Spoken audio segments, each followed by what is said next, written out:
Welcome to another episode of Inspired Voices. My name is Oliver Riera, and this is Bobby Boychev. Did I get it right? Yeah. Okay. Go. Yeah. All right, go. How you doing, man? Doing well, thank you. Yeah.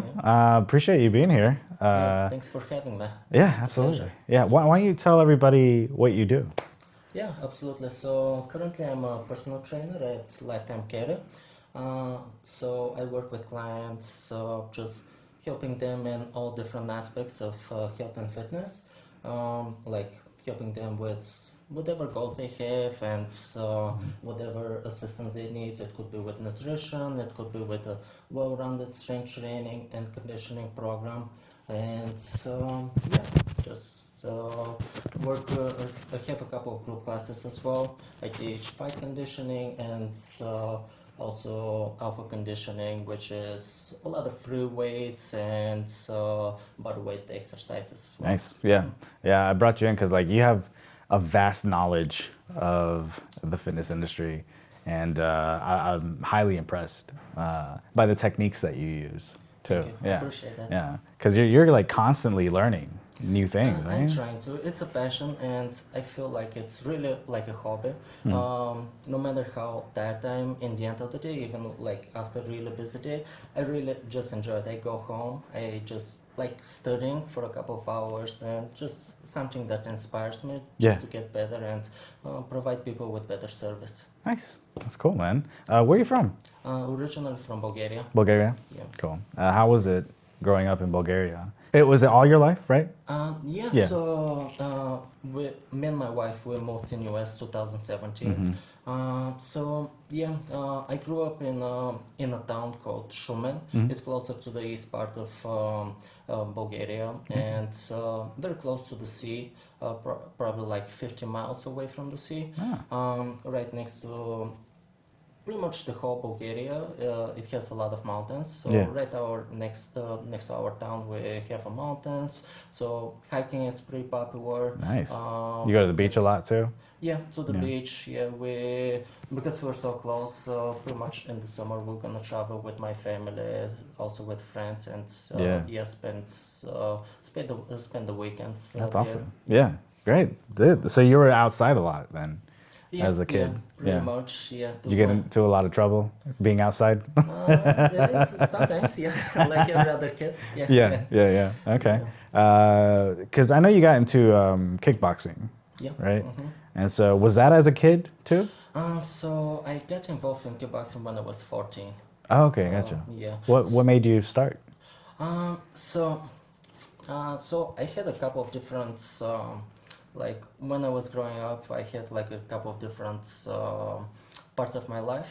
When I was when I was younger, I was spending a lot of time outside, just playing soccer with the other kids, and just like pretty much it's gonna be rare if I stay home, Gotcha. and then just mainly spending outdoors with other kids, playing a variety of games. And then when I was probably like 10, 11 years old, I got a lot involved in video games. So I played like pretty big amount of time Yeah. in video games. So that was probably for 2-3 years. So you stopped going outside and just focused Yeah, on video games? yeah, Nice. Yeah, I got really interested and like playing the game that we're playing was Counter-Strike. So Oh, nice. we started playing tournaments and just liked how we were getting better and better as a team. Yeah. That's we played together. And then after a while, I was probably like 13 years old. I realized how weak my body was. I just I felt like Really? I had almost no strength. I lost all my strength just by just sitting on the chair and playing video games. Yeah. I was just remember one time I needed to run like 50 meters and I was exhausted. I was just really tired. Yeah. And that made me realize, I need to do something. I just didn't like how I felt. And That's what happened to me a little bit too, because I was highly into sports, and then I got into video games, and so I was just sitting down all the time, and that's when my metabolism just wasn't there anymore. So. Yeah, they could be pretty tempting. And Yeah. So then you got into. Yeah, so then with a few buddies, we started just going to gym, lifting weights. Okay. I got practiced for a little while wrestling. I didn't really get into it. I didn't really enjoy it. And then I tried a few other sports, and until one day, my current brother-in-law, he just I didn't know my wife back then, but we were friends with my brother-in-law. And one day he mentioned me that he started training kickboxing. He has been doing it for a couple of weeks, and the way he described it, it seems like something that I would be really interested in. Yeah.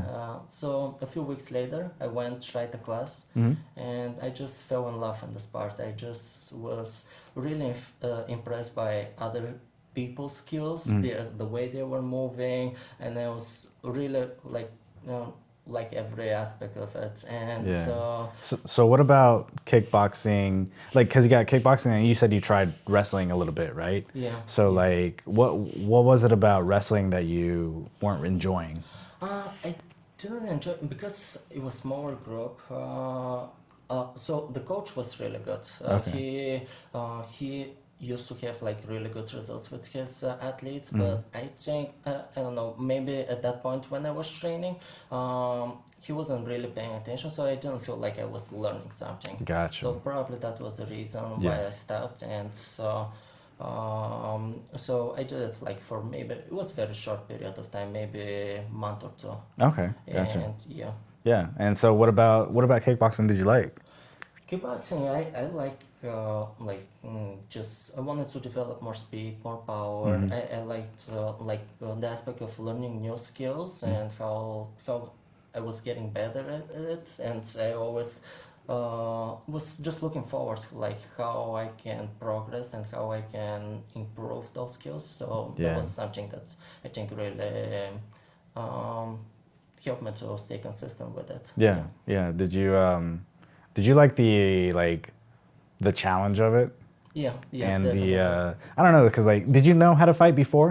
No, not Like any really. street fights or anything like that? Actually, I'll take that back. When I was 7 and 8 years old, I did for 2 years Kyokushin karate. Okay. So Kyokushin karate is like, particularly for people that are not familiar. So for men, for adults, when they compete with bare knuckles. So it's one of the toughest karate sports. Yeah. You're not allowed to punch in the face, but you can punch in the body. You have all the kicks allowed. You're able to do low kicks to the midsection as well as high kicks. As a kid, you have protections. You have the helmet and the guards and all that. Yeah. So I really enjoy that. But the reason I stopped doing it is because probably after 2 years when I was training, there wasn't a lot of interest in the school that I was participating. So they needed to move to another location, and I was too young. It was hard for my parents also to drive me to the other school. So that was the reason I stopped back then. Gotcha. But it was definitely something that I really enjoyed, and Yeah. I think I would keep going if I had the opportunity to. Right. Well, that makes sense. But that, wow, 6, 7 years old, bare knuckles, But I mean, you have the for us, protection. yeah. You have protection too, but Yeah. so that helps out. Yeah. So you went into kickboxing, and then you just kind of like fell in love with it, pretty much. Yeah, Gotcha. I really enjoyed it. So when I started, we had 3 classes a week for the beginners, and then even I started after a while. I started doing something on my own, just practicing by myself Nice. as well. And then after a while, I realized I would like to get into the competing team, and would try to compete. So that became a goal of mine. Nice. Were you ever in a street fight or anything before that? No, I wouldn't say like anything serious. Right. Like Because like when people compete, when they start competing in martial arts and stuff like that, it's like a whole nother level, right? So like a lot of people tend to shy away from competing because of that, right? Yeah. So were you nervous about it, competing? But I remember before my first competition, I was definitely nervous. Yeah. It was something it was a pretty big challenge for me because I didn't know what to expect. I was against somebody who I knew that is going to have experience as well. Has been preparing for the fight, Yeah. and really didn't know what to expect. It could be against somebody who is more experienced with. But my first competition, so I trained for a year and a half. Okay. And I did my first national tournament. So actually, I was surprised because my first fight, I won it. I was pretty happy with that Yeah. because So your first fight was a national champion? it was it was like amateur level of Okay. national tournament. Damn. Yeah. I mean, I feel like that's a big tournament for your first one. It is, yeah. So we did some like sparrings with other clubs before that. Okay. So like you want to like see how you're going to do against other people as well. That you don't know. It's not like people that are in your team and you just hang out with. Yeah. But that was just kind of just to test you, and then I did that Okay. national tournament for juniors. Yeah. Yeah. So how did it feel winning?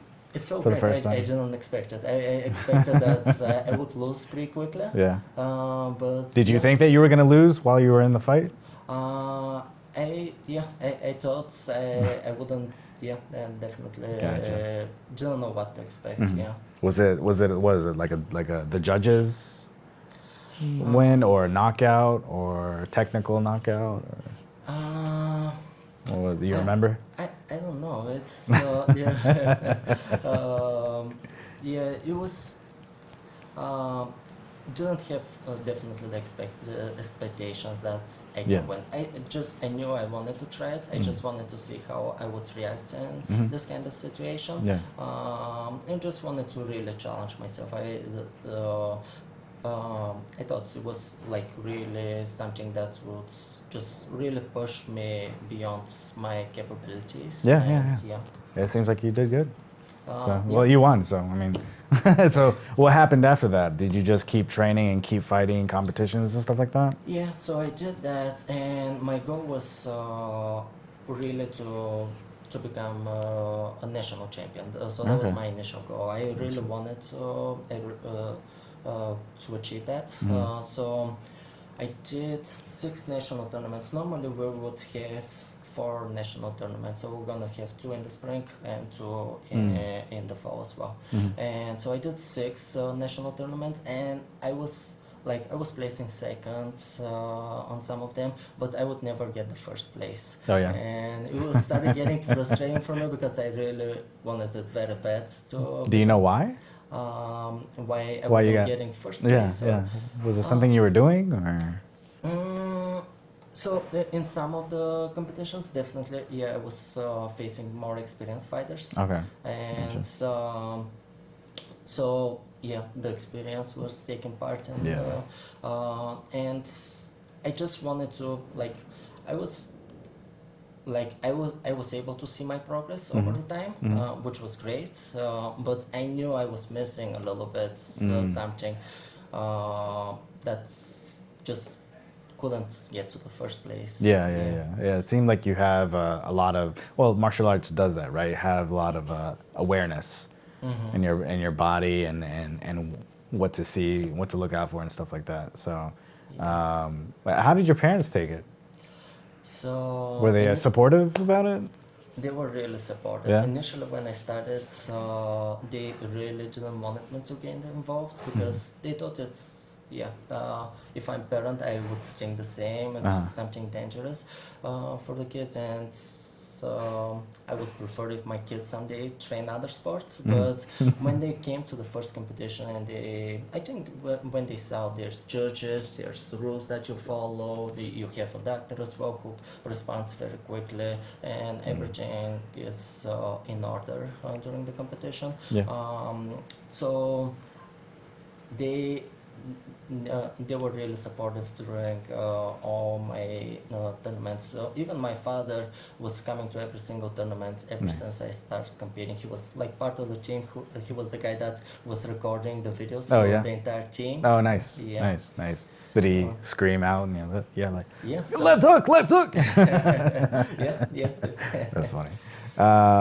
Cool, man. So you went into a lot of different competitions doing kickboxing, right? So at what age? So like 14, you said. Yeah. To what age did you stop?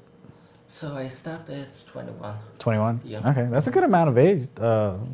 Good amount to be in. Yeah. And you were competing all the way through. Yeah. I was Yeah. competing every year, at least 3 to 4 tournaments. So then that means that you were fighting people your age, but then when you got to an adult, Yeah. where you were fighting adults then, right? So Yeah, that was whole another level. yeah. So talk to me about the transition between teenagers and adults fighting. Yeah, so back then when I was transitioning, I actually went to college in our national sports academy, which is in our capital city in Bulgaria, Sofia. Nice. And so I started studying there, but at the same time I didn't want to give up competing because I still had those goals that I wanted to pursue. While I was there, I was training in the sports academy. We had like a boxing gym. That's all the like boxing, kickboxing, MMA fighters. They were gonna train together, and we also had like dedicated times that we can train for our specific sport. Yeah. But also the good thing was in our capital city we have a lot of different clubs that were very skilled, that they had really skilled fighters with a lot of experience. So I was able to go exchange experience with those fighters as well. So I think that was pretty helpful as well, and just gives me like a little bit different training that I'm used to, and just opens my eyes for different techniques and just styles. Yeah, absolutely. So that was when I did my first competition for adults, I placed third. Okay. Again on a national tournament. Yeah. And so it was, I definitely could have felt like the power of the punches you Yeah. go against it. It was like different. You can definitely feel it, like the differences and the experience of people, because you're so when I started playing for those, I was 19 years old, and you can play people against some that are 30 or that's have much more experience than you. Then I did a couple of national tournaments. I think the most I got was second place for adults. Okay. And my last competition ever that I did was it was international tournament in Southeast Europe. So I was 21, and then I placed first. Nice. So I took, first place. You got that first place. Southeast Europe, so southeast. Okay, so it's not in Bulgaria. So it somewhere was else. mainly between it was Open Cup, but it was most of the people that were coming were from Romania. Okay, gotcha. Damn, all right. So, and you went to college at the same time, right? Yeah. So, and you went for sports, what? So it's a sports science, and focus with kickboxing training, kickboxing coaching. Damn. Yeah. That's pretty nice, man. It was because of the kickboxing that you wanted to do that, right? Did you have a goal in mind when you were going to college? Were you thinking that you were just going to be a kickboxer for your whole life or something? So when I went, why I picked that specific school was, so we were dating with my wife, and she wanted to go to the capital city and study. So that's why I picked the sports academy. I wasn't really planning to go, but it was like the closest thing that I really loved doing. So that's why I applied, and I got accepted, and that's why it wasn't something that I was really planning and intending to do, but just happened, and I'm glad I did it. Yeah, it seems like it fits what you're doing. So then, okay, talk to me about the last champion, the first place? Yeah. The championship, right? Yeah. So, did you know it was going to be your last one? No, but in that last year, while I was competing, I got a lot of injuries, and I was in the hospital for a couple of times as well. Damn. So on one national team, national tournament, so I got to the finals, and on the final I was supposed to fight with our most experienced fighter in our weight division, who was actually he was placed in the past second in the world and first in Europe. And I was really excited playing against him because I knew there's nothing that I can lose. Yeah. And it will be surprising if I win. And I knew that I can give my best and do whatever I can just to win. So the fight was going well, but on the last round, during exchange, he's really skilled. Like when he was really young, I think maybe 7 or 8 years old. As far as I know, he started training taekwondo, so he's pretty popular with his kicks as well. Yeah. And so he kicked me with a spinning back kick in my head. So I shaked, the judge started counting 1, 2, 3, and then I can see on the video how I'm just bringing my hands up, ready to fight, start bouncing, but thankfully I think the judge saw something in my eyes that wasn't right, and he stopped. So he said, you can't continue. And I was feeling fine until the moment I just stepped out of the ring, and all of a sudden I lost my memory. I couldn't remember anything, and that was something that was actually scary for me. So I lost my memory maybe for 30 minutes, but they took me to a hospital, and everything was fine after that. Every time when I was fighting, I was thinking of this moment. I just didn't want it to happen again. And so the fear started coming in. Gotcha.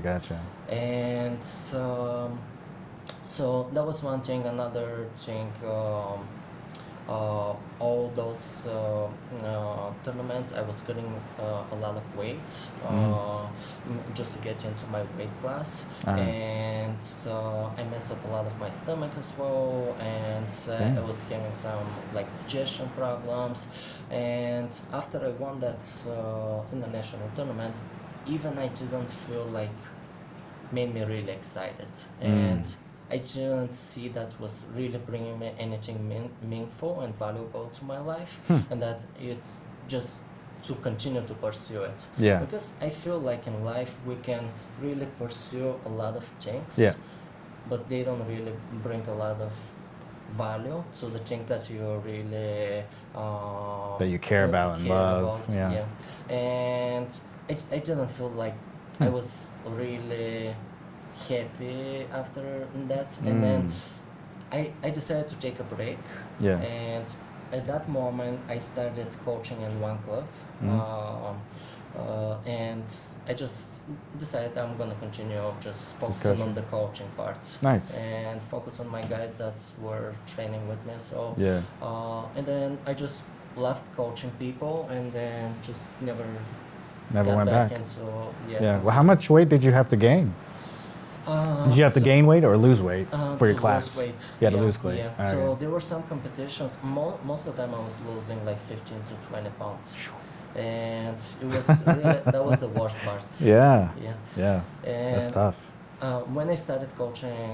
Do you remember what weight class? Like, were you 145 or 140? So I was in a pretty big range of weight classes. So I was competing between 60 kilograms, which is going to be, I think, somewhere around 135 pounds.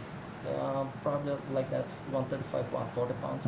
And then the most that I was, it was 75 kilograms, which 75 kilograms, I think it's going to be like 175, that's a big range. It was pretty big range, because after every competition when I was cutting weight, I was gaining way more.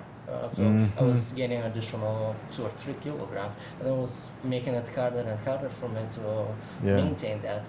I wasn't like having anyone who can guide me with my nutrition. Everything was just figuring out on myself, and just really starving most of the time.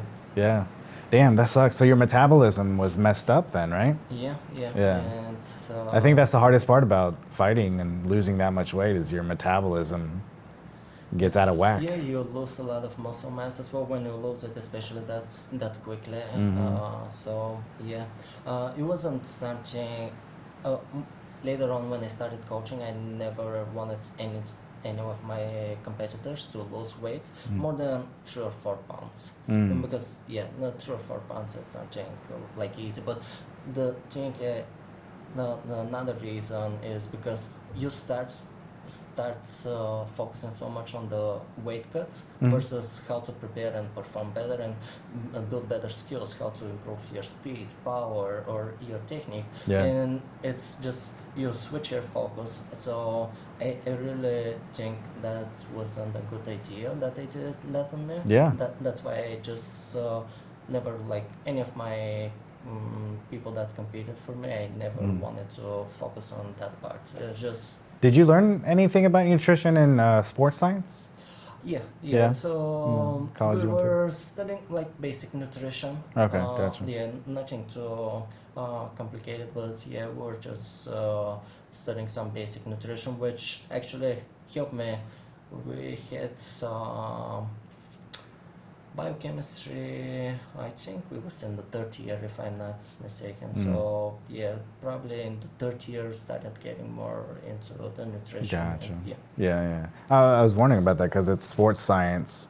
So, like, obviously, weight cutting is a big part of sports, right? So, yeah, I was just curious if they taught you the proper way of how to cut a lot of weight. But, you know, that's a lot of weight to lose. Yes, yeah, especially if you don't have the right amount of time. Yeah. So, talk to me about how long would you start cutting before a fight? Oh, that was another mistake. I started like cutting probably 1 month before the competition. I was eating like regular and then restrict my diets Yeah. completely.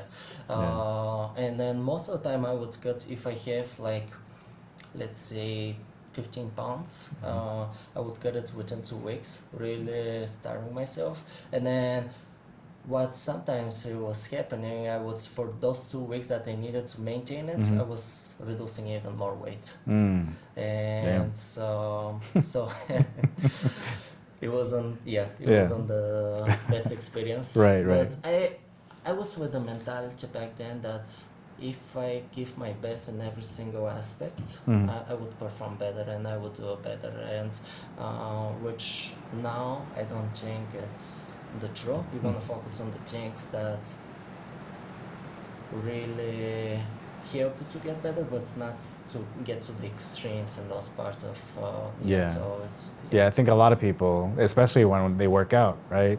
The people that go into it hard, right? So like a lot of weight, fast, every single day, you know. And I learned over time the hard way, obviously, that that's not how you do it. It's not healthy. You take more sustainable approach and think about long term. Yeah. There's injuries and all that. Yeah. So then you started coaching. Did you start coaching just because you didn't want to compete anymore, or did you kind of like it? Or I wanted to start coaching. Yeah. I wanted. So when I was still in my team in my town, sometimes once in a while my coach, when he was traveling out of the town, he would ask me to replace and just train the other guys and just follow the program. And I really enjoyed it. I knew that I wanted to try and get more serious about coaching other people, and just also to share my experience that I have, and so just to help them achieve their goals. So yeah, I was in my second year in college when I started coaching. Oh, okay. And I did coach in that club for 2 years and a half. Nice. Yeah. Very cool. And it's only kickboxing coaching, right? So it was boxing. Some people that they enjoy more boxing, but kickboxing for people that wanted to get involved in competing. But I had also a lot of people that they just did it for fitness and health. Gotcha. Okay, cool, sweet. And then that kind of took off, right? So what happened after the 2 years? So actually, we moved to US. Really? So that's when it happened. Yeah. Okay. Yeah. So talk to me about that transition. Like, how did that happen? So and why? Me and my wife never considered living abroad. Were you husband and wife then? No, Okay, no. We gotcha. were just dating. We started dating when we were in high school, Okay. and so we moved to college together and stayed together. So how everything happened is I'm not sure if you're familiar, but normally for students from different countries outside of America, we have this work and travel visa, Yeah. and where you can just come work during the summer, and then if you want to travel for a couple of weeks around US, you can do it, and then go back in Bulgaria. So you do Gotcha. it basically 3 to 4 months for the most cases. Okay. And so I applied for that with a good friend of mine. He was also in the sports academy with cycling. And we applied to go in Alaska. Oh, nice. Yeah. Why Alaska? So It's cold. it is, yeah. And based on most people that we talked back then, it was the place that you just go. There's not a lot of places you can spend your money. It's where the minimum wage was higher, and then you can save a lot of money and go back in Bulgaria. And yeah, and then also have those money for your next year as a student. Yeah. Okay, So- gotcha. Yeah, Okay. so that was the main reason why we picked Alaska. And back then I couldn't speak English though. Ah. And so I went, it was funny because I went to my first job interview and I didn't get accepted. Yeah. Was it because you can speak English? Yeah, they were just asking me a couple of questions. I was kind of like knew what they're going to ask me about, but I just like maybe in the moment I was nervous just speaking. I never spoke with other person Yeah, English yeah. before, so It's probably different. that was and so I went. I didn't get accepted, but I memorized all the questions that they asked me. Oh, nice. So I said I will try again 1 month later. Nice. And then I tried, and then I got the interview, so Nice. I got accepted. During this whole process, a really good friend of mine actually mentioned me that I told him that I'm planning to go in Alaska during the summer, but he told me that there's a green card lottery that you can apply online, and then if you're lucky enough, you're going to get a green card. So I told him, yeah, I can send you all my info. So I sent him all my information I needed. So there was a specific photo that you needed to have. So I went, photographer took me the photo, and then I sent him everything. So and I forgot about it. I sent it and then just never expected like I would win anything. Yeah. So a few months later, I went to the interview in the embassy, which was for the work and travel visa, and I was declined. Because again, the questions that they were asking me, I wasn't really prepared. Gotcha. So Were they different questions? Slightly different. yeah. And then I was answering with yes, no to the most of them, and so they didn't give me the visa. Gotcha. And so I decided, so That's a bummer, right? yeah, So- it was a bummer. Yeah, I was kind of excited, but at the same time, I knew, it's okay. I will stay with my wife during the summer. So because I knew we were gonna be separate, Right. during the summer, so it was still okay. But a month later, after that interview, my friend called me one night and told me that I won a green card. Damn. Yeah. That's a big deal, man. It is, because I never expected, and there's only a few people that win every year. Yeah. There's like, I think 50,000 people all over the world they win. Yeah. And only what? And Only like 1 or 2 or 3 people I'm get not selected sure or something what like that? is- Yeah, maybe. A very low amount. Yeah, probably 1 of every 10, or I'm not sure what Yeah. is the percentage of people that win, but yeah. Yeah. And Wow. so from that moment, all our plans changed. I never expected to Yeah. come permanently, especially to live Right. outside of Bulgaria. And I was just really enjoy coaching in the club that I was. So I started having more and more people in the club. I knew that I'm going to graduate the following year as a school, and but yeah. So he called me, told me that I won. 5 days later, I proposed to my wife. Nice. Without ever talking about it. Oh, really? Yeah. Really? Interesting. Why did you propose? Was it because of the green card and she wants you Because could go with her? uh, I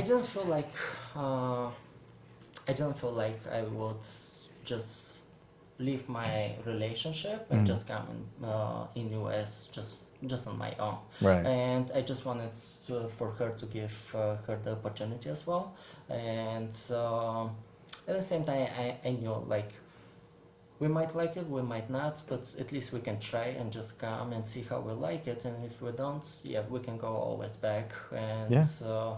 so next year was a long process when you get approved for the green cards, and then there's a lot of information that you submit. Then I had my interview probably like 8 months later than Wow. that, and It's a then long time. yeah, and then I graduated that summer, and then after our graduation, probably like 1 or 2 months, we moved here. Damn. Yeah. Damn, dude. So, and you So said 5 days after you found out you proposed? yeah, yeah. That's nice. Dude. Yeah, well, sometimes I'm a little bit spontaneous, and Uh-huh. then the way I feel it, I know I want to do it. Mm-hmm. And you just do it. Otherwise, I might change my mind. Well, you've also been together for a long time too, right? Yeah, yeah. So yeah, that Yeah. was. I knew that this is the person I want to spend my life with. So it was. There wasn't no doubt. I want to like share everything that I have with her. So Yeah, that makes sense. yeah. So how does she take when you told her the news about the green card? How does she take it? Yeah, so Was she she was excited? she was excited, Uh-huh. but at But the like, same time nervous because yeah, we've never like considered it, and Yeah. it was so we talked for it for a while, and we both realized yeah, that's an opportunity that's it's given to us, and we gotta take advantage and see if we like it. Mhm. Yeah. Yeah. How because I know like your life is you changed because of that, right? So, but her life changed too. And did she have to completely switch careers or school or like what she was doing Yeah. there to here? So she also graduated in the same year as me. Oh, okay. So we, but when she graduated, she realized she didn't really wanted to do the thing that she was studying for. Yeah. So it wasn't really like something she was giving up, and so Yeah. like Okay. yeah. Good. Yeah. So she was pretty open to something new and Yeah. something yeah. Oh, so it worked out then. Yeah. Yeah. That's nice. Mhm. Damn, dude. That's so. How did your parents take it? Initially, I didn't want to believe it. Yeah. Yeah. Because I'm, yeah, at the same time, I'm only child. Right. Right. Yeah, but they were always supportive. Whatever they feel like it's good for me, and we talk a lot with my parents. Mm-hmm. We're like friends with them. Especially when I was competing private, that was the moment that I really built really good, strong relationship with them. Mm-hmm. So I feel like I can share with them pretty much anything. Nice. And so they were really supportive, and yeah. That's good, man. That's really good. So from how long from when you found out to when you moved? So it was like a year? It was yeah, a little over About a year? Yeah. Okay. And then so talk to me about the actual move, right? So did you have a plan when you got here? Like why North Carolina, or did you move to North Carolina? Like Yeah. what happened? So initially we moved in Chicago. Oh, okay. Yeah, Gotcha. we have a pretty big community of Bulgarians in Chicago, Ah. and also like we couldn't speak a lot of English initially. So before like within this year, when we knew that we were going to move, we started taking classes, English classes, but still we weren't really confident of the way we would speak, and so and there were so many things that we didn't know about how to live in US, Yeah. Yeah. and so Was it hard for you when you first came? it was definitely challenging. It was quite the experience. Yeah. It was a lot of things that we needed to get accustomed to. So thankfully we had some Bulgarian friends. I didn't know about them, but my wife's parents, they were really good friends with them. So they introduced us, and so they help us with just like just finding apartments to help us with finding a job as well, and Nice. to find a car and all these things, Mm-hmm. to open bank accounts, to Yeah, the so basics. yeah, Mm-hmm. so that was really helpful. And then just a little by little, when we started like working. Mm-hmm. Um, so my first job was when I moved. I was doing deliveries. Okay, Yeah. gotcha, gotcha. I guess So that's a fairly easy job, yeah, yeah, yeah, you yeah. know, at first, right? Because you don't have to talk to everybody, right? Mm-hmm. So it makes it a little bit easier that way. But Yeah, at the same time, you're learning where everything is yeah, yeah, when and driving and it's stuff like that, right? yeah, and it was easy to get used to. Yeah. Mm-hmm. Mm-hmm. That's nice, man. So was it you and your wife working when you both got here? So initially she was having a little hard time to find a job, Mm-hmm. but uh, pro- also another reason was because she wasn't really feeling comfortable driving. Oh, right. So we wanted to find something that is close by, and we maybe like probably 2 months later after we moved, she found a part-time job in calls. Okay, gotcha. So yeah, she started doing that. After a few months, she moved to Walgreens.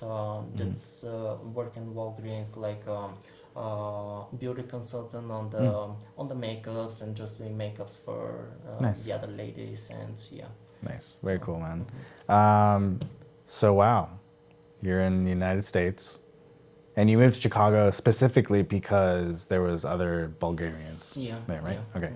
Hmm. And so what happened? How long were you in Chicago for?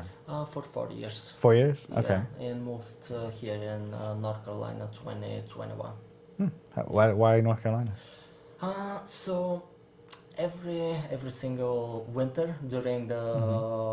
during the winter in Chicago, we like, because it's so long, and then all the every single one, we towards the end we're going to start researching some warmer places, Uh, and we just wanted to like just wanted to find some place that is going to be a little bit warmer, because it's mm-hmm. not only the cold, but it was like more dismal weather, and just Mm-hmm. you won't see a sun for a couple of weeks, and we really didn't enjoy it. Also, the distances that were in Chicago were very big. If we want to see friends, we need to drive like sometimes close to an hour to Oh see our wow. friends.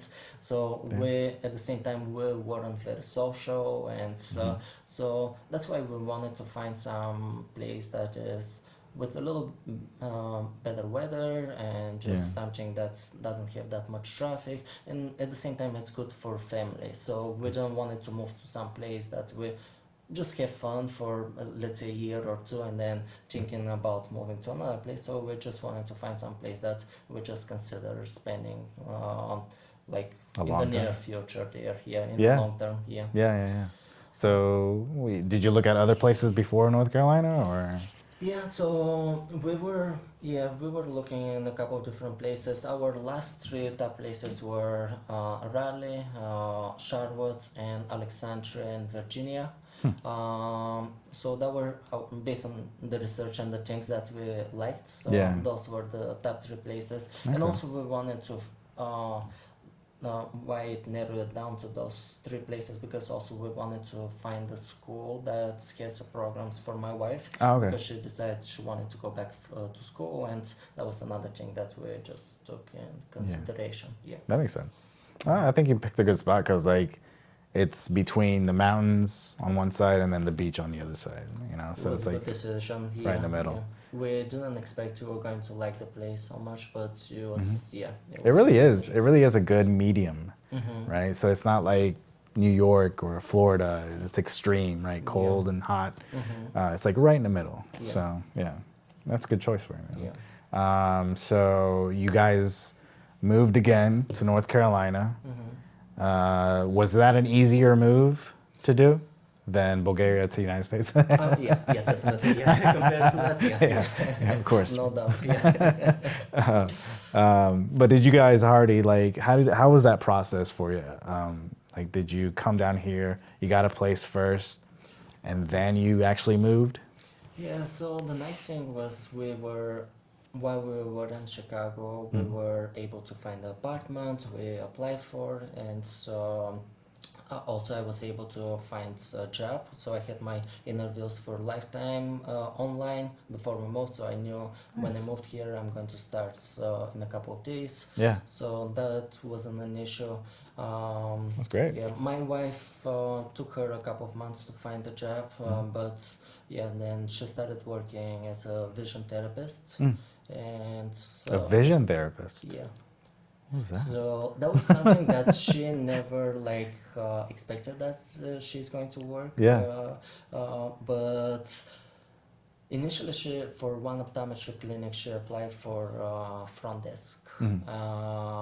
And so she applied. She went to an interview, but I guess the manager really liked her personality and told her that normally for front desk they want people with more like medical background or more medical experience, but there's a position that it could really fit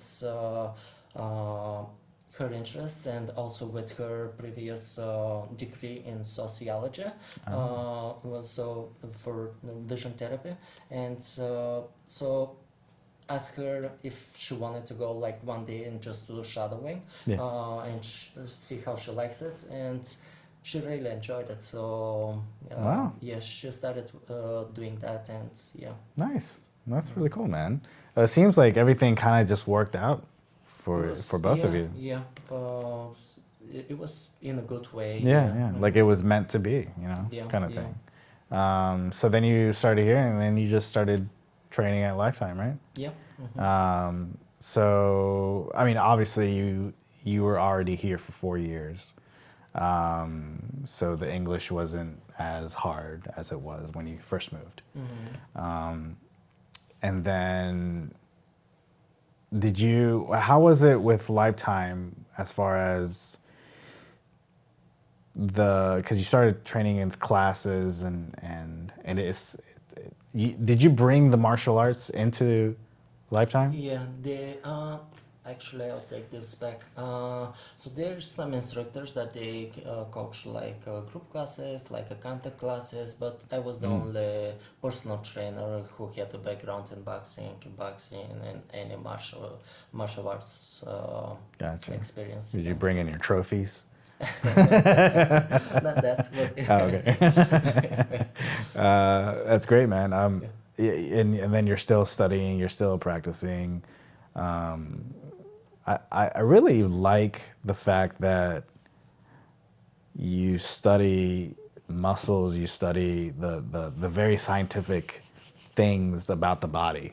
And I feel like that you get it's a very passionate for you. That's always been really fascinating for me, how the whole body works and how overall you can help people to move better and just feel better overall. It's been something like the most interest for me. Yeah. Oh, when you first moved to the United States, how did your parents feel about it? Was everything okay there? So yeah, as I said, they were always supportive. Right. But at the same time, yeah, I could tell they miss me. I miss them too. So initially, especially, I don't know, maybe the first year or two, there's always like you think, yeah, there's still the opportunity you would go back, because you're not really sure. But the more you stay, the more you get used to the lifestyle, and then the less you think of just you start considering that as your home, and yeah. Yeah, that's true. Yeah. Have you been back to Bulgaria? So unfortunately we've been only once. So we moved 2017, 2018. We were able to go back. Okay. And Gotcha. then 2020, COVID happened. We couldn't go. That was our plan, though. We wanted to go. And then 2021, we moved in the area, so it was harder here in North Carolina. So it was also hard to take time off from new job, and so we wanted to focus on that. And then like year and a half, my wife started studying, so she's been staying really busy with studying because she tries to take classes during the spring, the summer, and the fall, so pretty much the whole year. And so that's been the challenging parts just going back, but hopefully we're planning maybe in the end of this year. Okay. We might go. Because like you have to at a certain point. I don't know how the laws work in Bulgaria, but like at a certain point, you have to go back to renew your passport, right? Your Bulgarian passport. I think they're both expired for me and my wife. Oh, they're already expired? I think so. Oh, damn. Yeah. Well, you're stuck.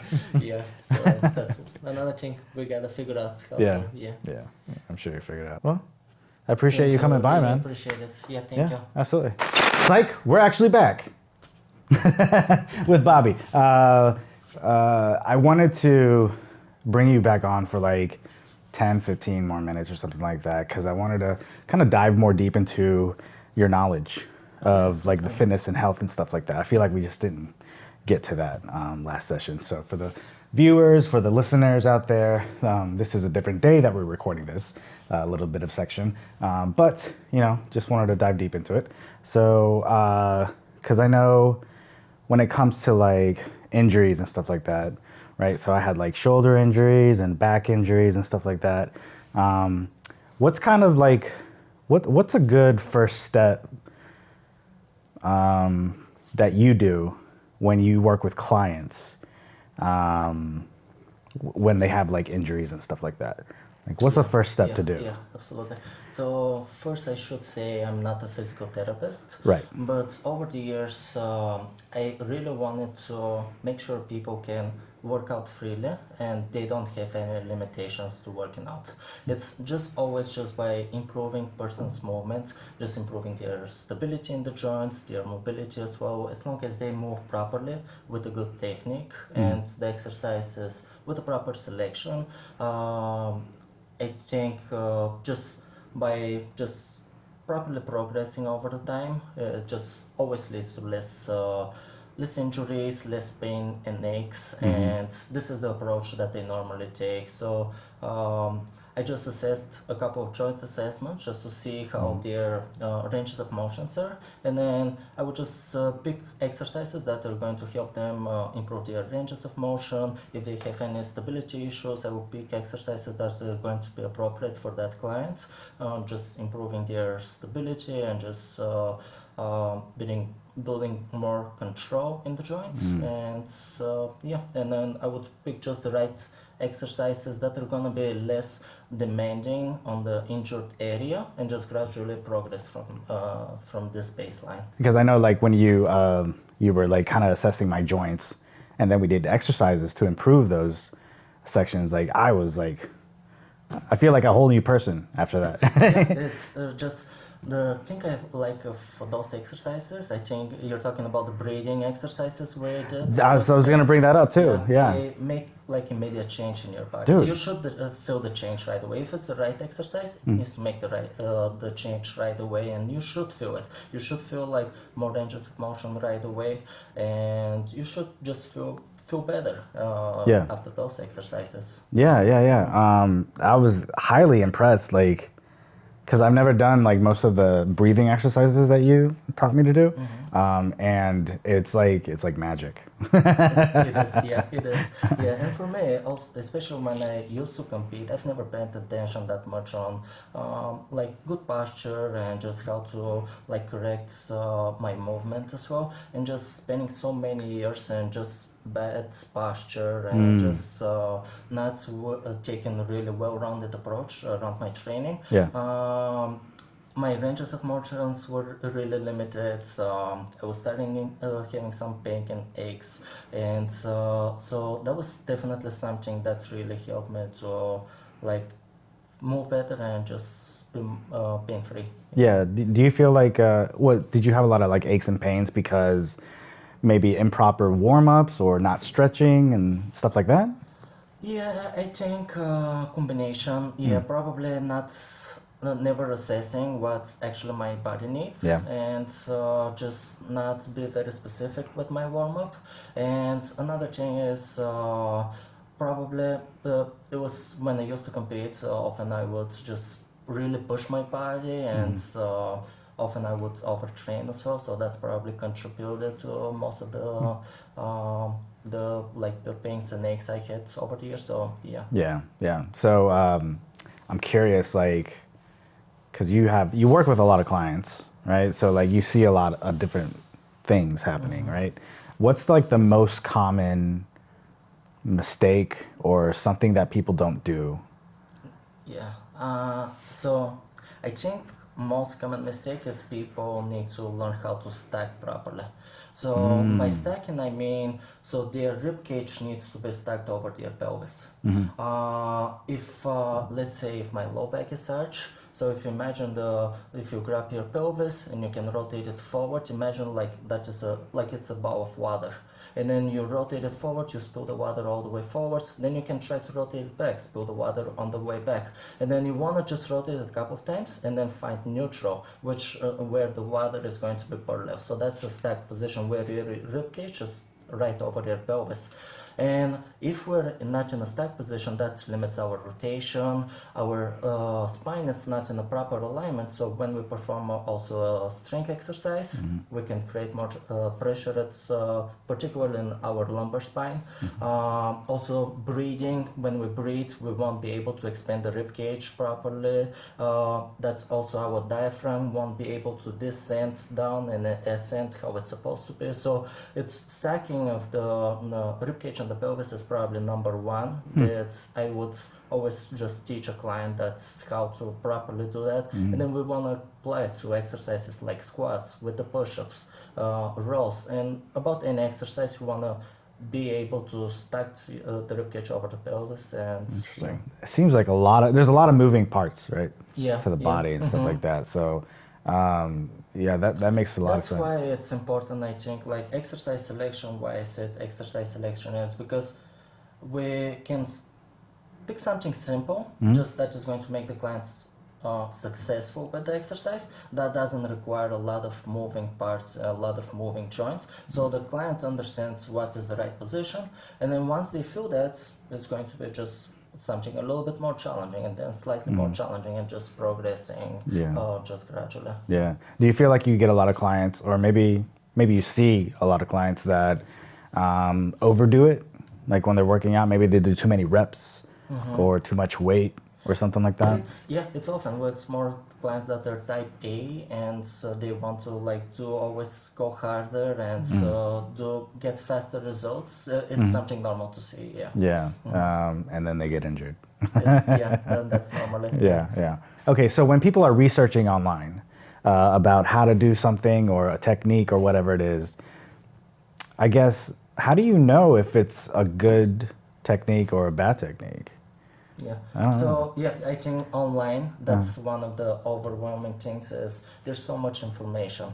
And so it's just, you can be overwhelmed with all this information, and it's just by seeing something online and just doing something random that's actually, it might be appropriate for you, but it might not be. It's very likely to not be. And so because some of them are just to build more attraction, and so people like it, and so I think it's hard to find what is appropriate. The best thing is just working with a trainer, somebody who knows what he's doing, and his experience with clients. Well, I mean, like you see also a lot of online, maybe the technique is more of an advanced move, right? And people don't realize that that's an advance. Maybe you should start doing something smaller and stuff like that. So every time I tell my girl that I'm working out with you, she asks me, did I pull a truck? So fun times. We need to include it. Sure. With the vest on and everything. Weighted vest. I mean, you have obviously, like I said before, you had a vast knowledge of health and fitness and stuff like that. Do you assess yourself from time to time to see like your joints and stuff like that? Very I guess it's important to do it with everyone, right? I mean, like everyone should do it, kind of thing, once in a while, right? Yeah, I normally, for myself, I do it once a week. Sometimes less often, but normally it's gonna be like once a week. I would just, it says, I know what my limitations are, and I just wanna see where I'm at, and just to know how to progress also. But Yeah. yeah. For example, if I can only do 50 push-ups, but I want to do, well, maybe I don't need to do more, right? Maybe 50 push-ups is fine. Yeah. But do you push yourself to do even more all the time? Okay, that's a great question. Yeah, I think it's in the fitness industry, especially in the past. I think you would always have the mindset to training to failure. Otherwise, you won't have a good workout. And that's actually not true. And there's also a lot of research that actually shows the research just stopping 1 to 3 reps before going to failure actually leads exactly the same results like going to failure. This is what the data that we have, what it shows, and it shows exactly the same outcome. So for me, going to failure, if we get the same results by doing a little bit less, we get the same result, doesn't make sense because the risk of injury is higher. Second, it's not enjoyable, so it's not something sustainable. People are going to continue doing that. Yeah. Also, the fatigue, you need to recover, you need to take more time off and recover, so you won't be able to train that frequently throughout the week, which is another thing to consider. It's training frequency is also something important because you practice the movement more often, you build better technique, and that's the reason why. And for me, I would test it probably. I would say somewhere between 2 to 4 months just to know where I'm at. But I wouldn't go Now, when training to failure much more than that. Gotcha. So when you say you're testing, do you test to failure to see where you are? Yeah, I would do it. Very often I would know when to like. It sometimes takes a little bit experience to try. You need to, especially working with clients. Sometimes I might ask them how many more repetitions you had left, but it's sometimes it's hard to gauge, especially for new people that just started exercising. So sometimes you need to go to that failure to know what it feels like. Yeah. But normally I'm going to ask them to go stop probably between 1 to 3 reps before going to failure. Yeah. That makes sense. Let's talk a little bit more about like fatigue and like soreness and stuff like that. Yeah. Obviously, when you work out, normally you want to work out so you're not sore, right? Yeah. But is there ever a time where a little bit of soreness is fine or good? Actually, a little soreness is completely fine. We want to avoid too much muscle soreness. This doesn't lead to better results. It's just more fatigue. Actually, also you might feel sore just of poor nutrition, poor sleep, poor hydration. That's also something that contributes to more soreness on the next day. So it doesn't mean like you had a great workout, but another thing is just like you said, on the day after, if you feel like you just work out, you had a little bit soreness, that's completely fine. And also just if you don't feel soreness on the next day, that's great as well. Gotcha. Yeah. I'm curious, like, because I have a history of back pain and stuff like that. It's been a lot better since I've worked out with you, and I worked out with the chiropractor and stuff like that, PT work. So I'm curious if after a workout, maybe I was working out my back or something like that, next day is a little sore or a little tight and stuff like that. I'm just curious about if I should be icing or stretching or heating to loosen up the muscles or something like that. You know what I mean? Yeah, that's a great question. So I forgot the person's name, but there's the person who developed the RICE protocol, which is rest, ice, compress, elevate. And the same person that developed this protocol years ago, probably like 30 years ago, I'm not exactly sure when was the time, but about 10 years ago he got rid of the ice in his protocol. Really? And the reason for that is because all the research that was coming on like ice on injured areas, actually ice was delaying the injury process. Really? Yeah, and so when I used to compete, this is the first thing we're going to do. Yeah, When you everyone get- says it. Yeah, and it was something very common and something that we'll do it right away after the injury. But so all the research was showing that ice wasn't helping in any way for better recovery, and it was doing actually the opposite, was delaying the recovery. And what ice normally does is decreases inflammation. Yeah. And just because inflammation is a natural process that it needs to happen in the body, and when we decrease it, it actually delays the recovery process. And that's one thing. The only benefit of ice is just it reduces the pain. It feels less painful, but doesn't mean it's going to lead to better recovery. So it's like putting a Band-Aid on it instead. Yeah. Gotcha. Interesting. And what I recommend, movement is great as long as like pain-free, and just get some blood flow in the area, but staying within pain-free ranges of motion. And yeah, I think that that's normally leads to better results. Right. Yeah. I think that's one of the things that people maybe don't know how to do as often is when they do stretch or something like that, maybe they do it too much or overstretch and stuff like that. Yeah. You know? So like, do you recommend just getting some blood flow like you were getting and talking about, doing some stretches, but not too much, maybe for like just a few reps or something like that, right? Yeah, absolutely. As long as it's pain-free, you can do like any joint mobility. I've seen you doing cars, like which is like a controlled particular rotations of the joint. So that's great. As long as it's pain-free motion, it's it's great for better recovery. Yeah. So one thing I've heard is you should warm up, do a little bit of exercises or something like that, and then stretch, and then work out, and then stretch, cool down stretch. Is that correct? Is that the correct order? Yeah. That's a good protocol. During the warm up, normally with my clients, I like to include something more specific, just based on their limitations. I just want to help them just to move better throughout the session, and of course, based on the session, what we're planning to have, I would include some warm up that is going to prepare for that.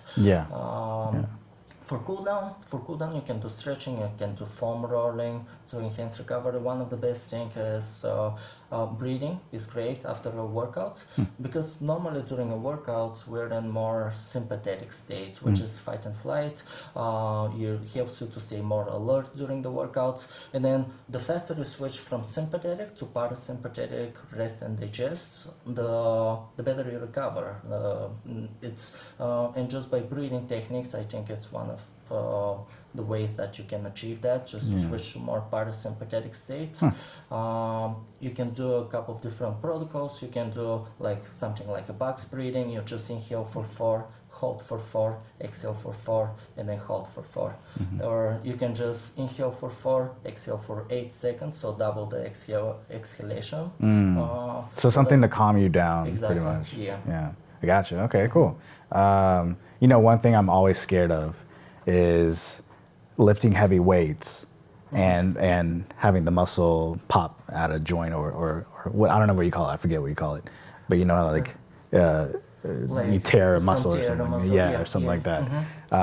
Because you see those videos of people, and then the bicep just breaks out of place. But is that because they're just going too hard all the time? Maybe progress too much, maybe under recovery as well, just going for too long, too hard. Yeah, it could be a combination. Yeah, that's interesting. I mean, I hear it does take it takes a lot for the muscle to break, though, right? So it's not like I can go today, lift really heavy weights, and it's gonna pop. Yeah, it's less likely, but if you just continue doing it and over and over, and really like going to failure with every single workout, and don't listen to your body, it's much more likely to. Okay, all right, cool. Damn, man. So what else do you do? Do you do any kind of like yoga or any kind of? Yoga, not that much. During my training, normally I like doing animal flow. I Oh, like right. Yeah, that's animal flow. yeah. That's right. Let's get into that a little bit because we didn't really talk about that. Okay. When did you get into animal flow? So animal flow, I knew. Oh, look, hold on. Before you get into that, why don't you tell people what animal flow is? Yeah, so animal flow is ground-based movements. It's a combination from three styles. It's some of the movements are similar to yoga, some of them are similar to calisthenics, and some of them are similar to breakdancing. Mike Fitch was the founder of Animal Flow, and he wanted to make something fun and engaging for people, and just combine those styles and just make it interesting for people. Yeah. So in Animal Flow, I learned about it probably, I would say 4 or 5 years ago. Okay. I was following like their page on Instagram and seeing some of their movements. But back then I used to live in Chicago, and I was working full time in one gym, but then I started working in another gym part time. And the owner of this gym that I was working part time, he was certified with Animal Flow. So he was the first person who started introducing me to some of the movements with proper form of Animal Flow. Nice. And I just loved it. What did you like about it? I like the. I always like it was like very like I need it was really mental focus because a lot of the movements they require a lot of they have a lot of moving parts. You need to really pay attention, and I like just like in martial arts, there's something always that you can improve and make it better. So I like that aspect, and something that's just was something interesting for me that I can learn and develop. I like how it's helps improve mobility. And yeah, it was something. Yeah. Did you so did you knew about Animal Flow before that guy? Yeah. Okay, gotcha. And then you started getting into it, and then what? He just taught you?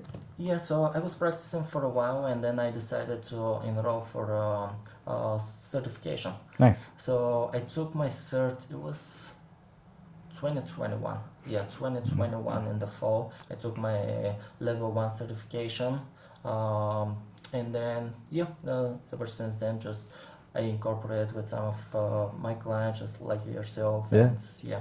Oh, that's fun, man. I liked it a lot. I'm just worried about that shoulder and stuff like that. It's So a little more demanding. Some of the positions are more demanding on the joints. yeah. It's funny because like when you start to work out in different areas, you start to realize the weaknesses in your body.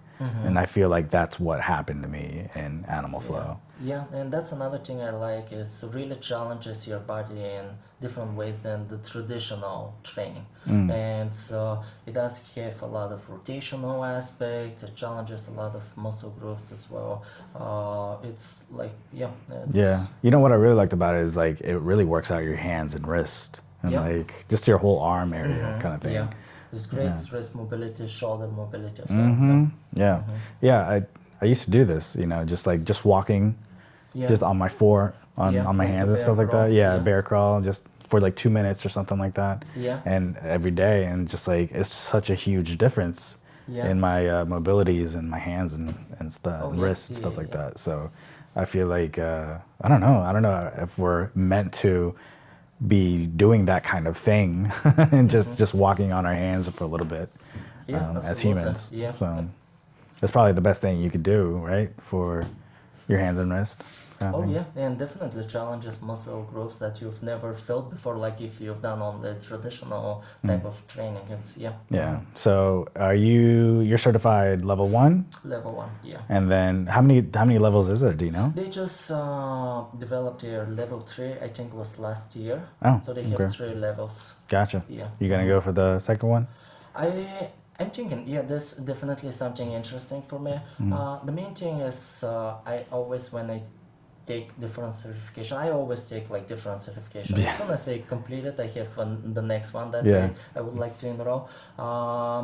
I much more likely just focus on like I take certifications that I feel like are gonna be useful for my clients. Just level 2, it's I don't feel like I can apply it with a lot of clients. It's because the movements are very complex. Yeah. But I definitely would like to take it someday, just because for me it's something really interesting. Sure. Yeah. And you could be ready for it too, for Yeah. when your client. Man, if I still continued it, you know, I probably would have been at level 2. Yeah. What was I gonna say?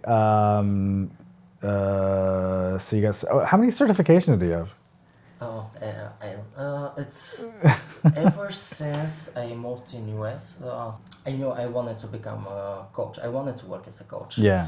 The only issue was the language, and I didn't know how to explain the exercises in boxing, the punches, the movements. So that was really challenging for me. But right away, I started watching like different YouTube videos. Nice. And then I started writing the phrases and the how they explain the punches, the movements, the exercises, and then I would start repeating and try to pronounce it properly, the weights in the video. And so I built a little bit confidence like after 3 or 4 months, and then applied for my first job in martial arts school. Nice. And I was teaching 4 classes a week. Were you nervous when you got the job? Yeah, because I didn't know. It was my first time ever like coaching in different language. Wow. Even though I had experience back from Bulgaria coaching, it was challenging for me. I didn't know how I am going to do. Well, the beauty of martial arts, right, is that you don't really need a language. You could just go ba ba ba ba. Yeah, a lot of demonstration, less talking. Yeah. And so I had my interview in this martial arts club, and then the owner just asked me to go and just see me how I coach people. So I had a group of probably like 10-15 people. And so I did the class, and then he said, yeah, I see you have the charisma, and I really like how you went to the people just trying to demonstrate the proper movements. And so he gave me the chance. I'm really grateful how he gave me the chance, because I know I definitely didn't do well like speaking wise. But yeah, he gave me the chance. He saw that I'm a hard worker, and then I came prepared for the class, so probably decided to give me a chance and see how I'm doing with the classes. Nice, dude. So I started teaching 2 classes every Tuesday, 2 classes every Thursday. I was still doing my delivery job, and I did that for about 1 year, and then I decided I want to do this full time. Yeah. That's my passion. This is what I want to do, and I enrolled for a personal training certification.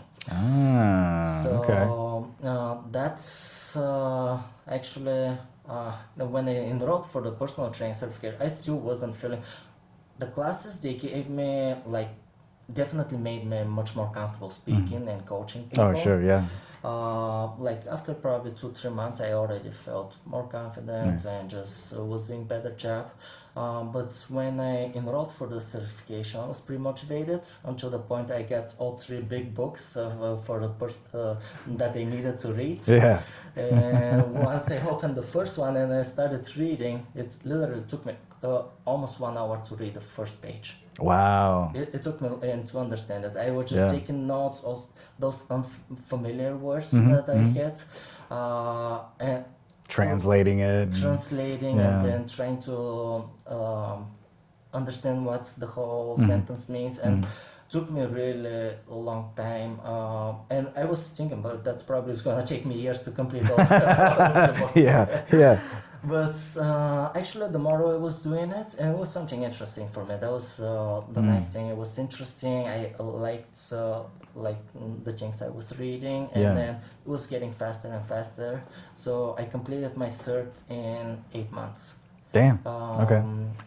While I was doing my deliveries, just in midday, you don't have a lot of deliveries. I would bring my textbooks in the car. I would read, and just on my day off, I would try to catch up on reading a little bit more. And after 8 months, I took the cert. And probably it was like a few weeks later, I started my first personal training job. Damn, And that's big, man. That's really big. Then You- you have a lot of dedication to that, man. Because like a lot of people learn a new language and then have to get certified, reading 3 big books, you know, like all that stuff. it was, It's a lot. definitely I had the passion, and it Yeah. was something that I really believed I can do it. And yeah, definitely took a lot of effort, especially in the beginning. The more I was doing it, the easier it was getting. But it was hard. Yeah. So talking about like how hard it was, it seems like, are you aware of how hard things will be and you don't let that bother you? I liked the challenge. Yeah. You like There the was challenge? moments that I was, yeah, definitely there were going to be moments when I was uncomfortable, and you're always going to have those thoughts if you just leave it. Yeah. But Like quitting or something like yeah, that. quitting. But I like the challenge. I didn't want it to give up. I knew that I like it, and I wanted to continue because I like the just the thing that was making me inspired is when while I was reading, and when I look back, let's say a month ago, and then I realized how much I learned for this month and how many new words and things I learned. That was something, just looking back, and that was something that really inspired me to keep moving forward. And Yeah. I believe I would do it someday. Yeah. Yeah. That's great, man. That's amazing. Did you ever have that thought of quitting when you were doing that? Not that many, but you Or always is it say- kind of one of those things where like you really don't have a choice? The kind of thing.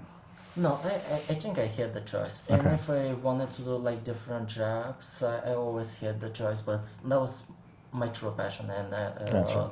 I wanted to do it. Yeah, And I was, even before coming to America, I said to my wife, I will do whatever it takes. I would want to become a coach because I really liked it when I was doing it in Bulgaria. So I wanted to do it as a career also here in the US. Yeah, that makes sense, man.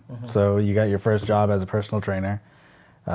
Was it at a specific gym? Or? Yeah, I was actually really lucky. It was a really good gym. They normally take experienced trainers, and I was very fortunate to be surrounded from that many experienced trainers.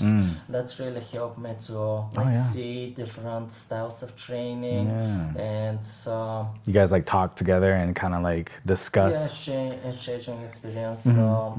Initially, when you build up your business, you're going to have one time a week a meeting with your manager and some of the other trainers that they were building their business, and you're going to share experience. Everyone had like different background, different specializations. You're going to just see ways how we can help our clients better, and then I think it was really that was really useful. And I was really lucky to be part of that team.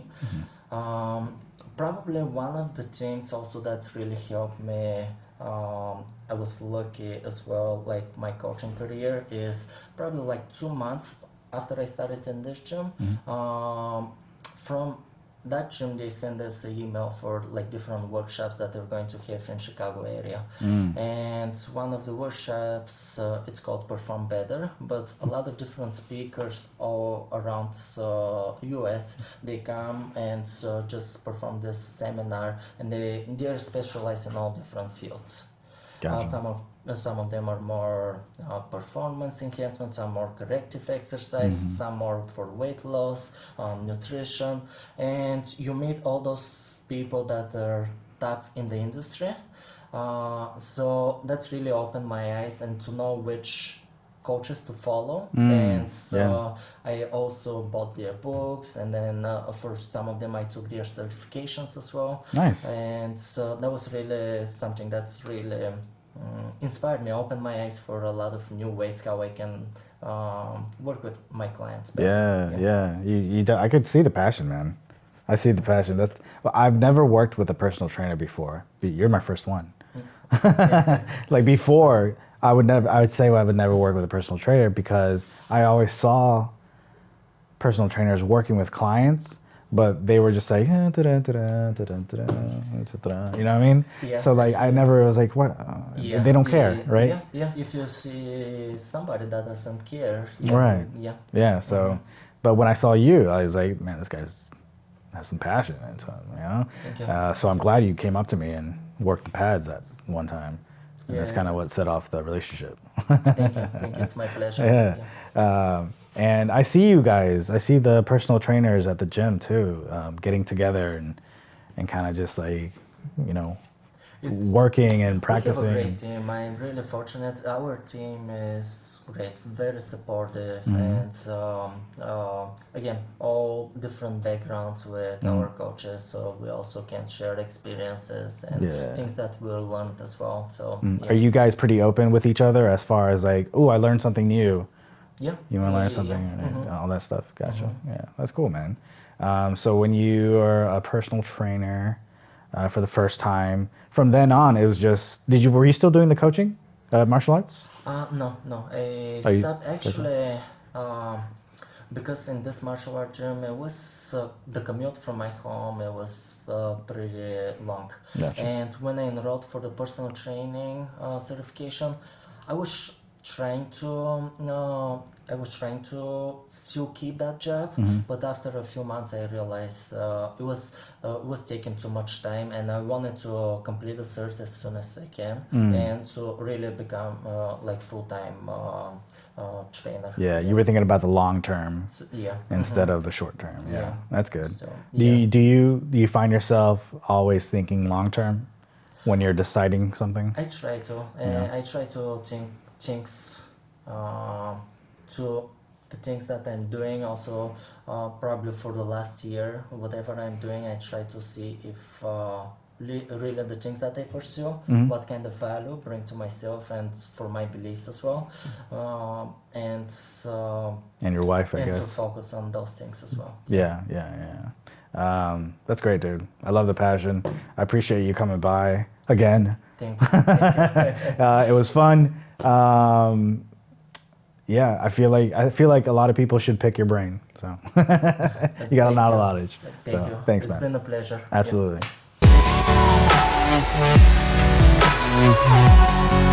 Yeah.